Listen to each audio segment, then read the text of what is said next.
Ce projet de loi de finances rectificative avait été annoncé comme celui de la COP21, celui de la transition énergétique, celui de la fiscalité écologique. Malheureusement, comme nous l'avions fait remarquer dès la discussion générale, ce collectif est loin d'être à la hauteur des enjeux cruciaux de ce sommet pour le climat. Les articles 11 et 12, présentés comme ceux devant répondre aux enjeux de la transition énergétique, ne poursuivent en fait que deux objectifs. D'une part, limiter la progression du prix de l'électricité par le financement de la contribution au service public de l'électricité par la contribution climat-énergie.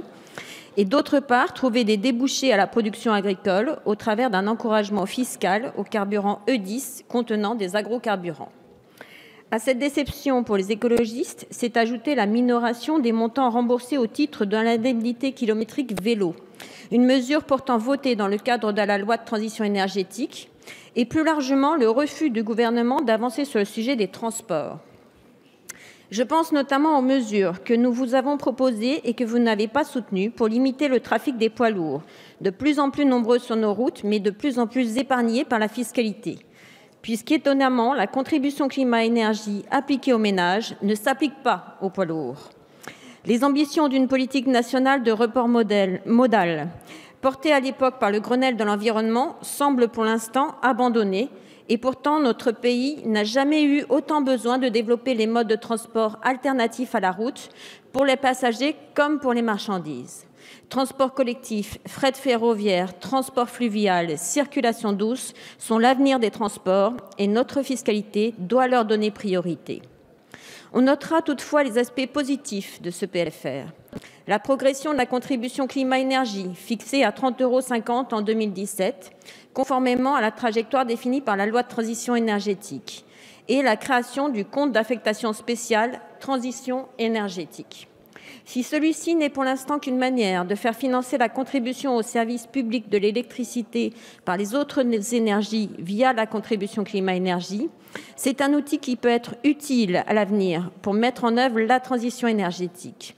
Les écologistes ont toujours défendu le principe pollueur-payeur et l'affectation des taxes sur les comportements polluants au financement des alternatives. C'est le principe de ce compte d'affectation spéciale qui sécurise le financement des énergies renouvelables. Espérons qu'à l'avenir, la fiscalité sur les comportements polluants puisse être étendue de manière cohérente au trafic aérien et routier et que puissent être financées, au-delà des seules énergies renouvelables, les économies d'énergie et les transports collectifs. Ce projet de loi de finances rectificative acte également des avancées importantes issues du débat parlementaire, et notamment la neutralisation de l'avantage au diesel pour les véhicules de société, qui pourront désormais récupérer également la TVA sur l'essence.